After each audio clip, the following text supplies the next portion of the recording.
ಅಮ್ಮನಿಗಿಂತ ಹೆಚ್ಚು ರೆಡ್ಡಿ ನಾಯ್ಕ ಅಂತ ಹೇಳಿ ಕಂಬಳಿ ಒಳಗ ಇನ್ಚಾರ್ಜ್ ಇದ್ದವು. ಆಗ್ತಾನೆ ನಾನು 18ಕ್ಕೆ ಹೋಗಿದ್ದೆ. ಆ ಸಂದರ್ಭದಲ್ಲಿ ಆ ಶಾಲೆಯನ್ನು ಮುಚ್ಚುವಂತ ಸ್ಥಿತಿ ಬಂದಾಗ್ಲೇ ಆ ಮುಸ್ಲಿಮರೇ ಅವ್ರ ಮಕ್ಕಳು ಕಳಿಸ್ತಾ ಇರಲಿಲ್ಲ ಅಲ್ಲಿಗೆ. ಸರ್ ನಾವು ಬೇರೆ ಕಡೆ ಹೋಗಿದ್ದು ಶಾಲೆ ಮುಚ್ಚಿ ಶಾಲೆ ಅಂತೇಳಿ ಉತ್ಸಾಹ ನಿಮ್ಮ ಹತ್ರ ನಾವು ಬಹಳ ಅಭಿಮಾನ ಇಟ್ಕೊಂಡಿದ್ದೀವಿ ನಿಮ್ಮ ಬಗ್ಗೆ. ಮುಚ್ಚಿದ್ದನ್ನ ಬಿದ್ದದ್ದನ್ನ ಎದ್ದು ನಿಲ್ಲಿಸ್ತಕ್ಕಂತಹ ಶಕ್ತಿ ಮಾತ್ರ ಇದೆ. ಅದಕ್ಕೆ ಏನ್ ಸಪೋರ್ಟ್ ಬೇಕು ನಾವು ಮಾಡ್ತೀನಿ.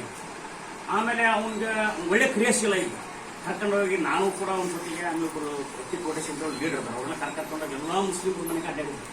ನಿಮ್ಗೇನ್ ಬೇಕಪ್ಪ ಸರ್? ನಮ್ಗೆ ಇನ್ನು ಇಂಗ್ಲಿಷ್ ಕಲ್ಸರ್ ಮಾಡಿಸೋದು ಅಷ್ಟೇ. ನಿಮ್ಮ ಮಕ್ಕಳಿಗೆ ಏನ್ ಕ್ವಾಲಿಟಿ ಎಜುಕೇಶನ್ ಬೇಕು ಇಂಗ್ಲಿಷ್ ಎಜುಕೇಶನ್ ನಾವು ಕೊಡ್ತೀವಿ ಅಂತ ಹೇಳಿ ಅವ್ರಿಗೆ ಮಂದಟ್ಟು ಮಾಡಿದ್ವಿ.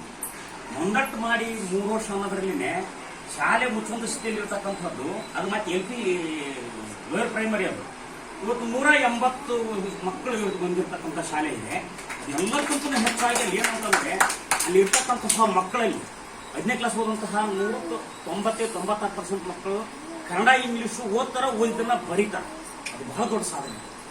ಅಂದ್ರೆ ಒಂದಿಷ್ಟು ನಾಯಕತ್ವ ಮತ್ತು ಕ್ರಿಯಾಶೀಲತೆ ಇರತಕ್ಕಂತಹ ಮುಖ್ಯೋಪಾಧ್ಯಾಯರು ಬಂದ್ರೆ ಅವ್ರು ತಮ್ಮ ನಾಯಕತ್ವ ಮತ್ತು ಕ್ರಿಯಾಶೀಲತೆಯನ್ನ ಬ್ಯಾರೆದಕ್ಕೆ ಉಪಯೋಗ ಮಾಡೋದಕ್ಕೂ ಶಾಲೆ ಕಟ್ಟೋದಕ್ಕೂ ಉಪಯೋಗ ಮಾಡಿಬಿಟ್ಟರೆ ನಿಜವಾಗ್ಲೂ ಅದ್ಭುತವಾಗಿರ್ತಕ್ಕಂಥ ಕಾರ್ಯ ಆಗ್ತದೆ ಅನ್ನೋದಕ್ಕೆ ನಾನು ಒಂದು ಉದಾಹರಣೆ ಹೇಳ್ತೇನೆ. ಅಂತಹ ಕರ್ತೃತ್ವ ಶಕ್ತಿ ವರಪ್ರಸಾದ್ಗಿದೆ. ಆತನ ಬಗ್ಗೆ ಬಹಳಷ್ಟು ನಿರೀಕ್ಷಣೆ ಇಟ್ಕೊಂಡಿದ್ದಾರೆ.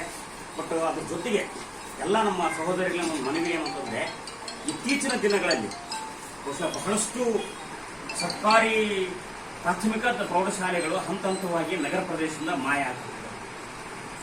ಮೊನ್ನೆ ನಾನು ಅಲ್ಲಿ ನಮ್ಮದು ಇದ್ರದ್ದು ಮುನ್ಸಿಪಲ್ ಜೂನಿಯರ್ ಕಾಲೇಜು ಮತ್ತು ವಾರ್ಡಾ ಕಾಲೇಜ್ ಹೋಗಿದ್ದೇನೆ. ಅಲ್ಲಿ ಮುನ್ಸಿಪಲ್ ಹೈಸ್ಕೂಲ್ ಅಂತಂದ್ರೆ ಬಳ್ಳಾರಿಯಲ್ಲಿ ಬಹಳ ದೊಡ್ಡ ಇತಿಹಾಸ ಇತ್ತು.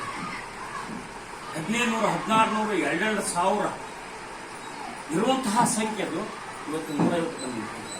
ನಾವೆಲ್ಲ ಹೇಳಿದ್ವಿ ಇಲ್ಲಿ ಒಂದು ಐತಿಹಾಸಿಕವಾಗಿರ್ತಕ್ಕಂಥ ಸಂಸ್ಥೆಯನ್ನ ಮುಚ್ಚಿ ಹೋದ್ರು ಅನ್ನುವಂತಹ ಆ ಒಳ್ಳೆ ಕೀರ್ತಿಯನ್ನ ನೀವು ಪಡ್ಕೋಬೇಕು ಅಂತಂದ್ರೆ ನಿಮ್ಗೆ ಇದೇ ತರ ಕೆಲಸ ಮುಗಿಸ್ತಾರೆ. ಇನ್ನೊಂದು 2 ವರ್ಷ ಸಾಕು ಈ ಶಾಲೆ ಮುಗಿಸ್ತೈತಿ. ಈ ಶಾಲೆಯನ್ನ ಮುಚ್ಚಿರ್ತಕ್ಕಂಥ ಕೀರ್ತಿಯನ್ನ ನೀವು ಹೊತ್ಕೊಂಡು ಬೇಕಾದ್ರೆ ಬೇರೆ ಸಲ ಹೋಗಿ ಇಲ್ಲ ಈ ಶಾಲೆಗೆ ಏನಾದರೂ ನಾವು ದುಡಿಬೇಕು ಉದುರಿಸ್ಬೇಕು ಅಂತ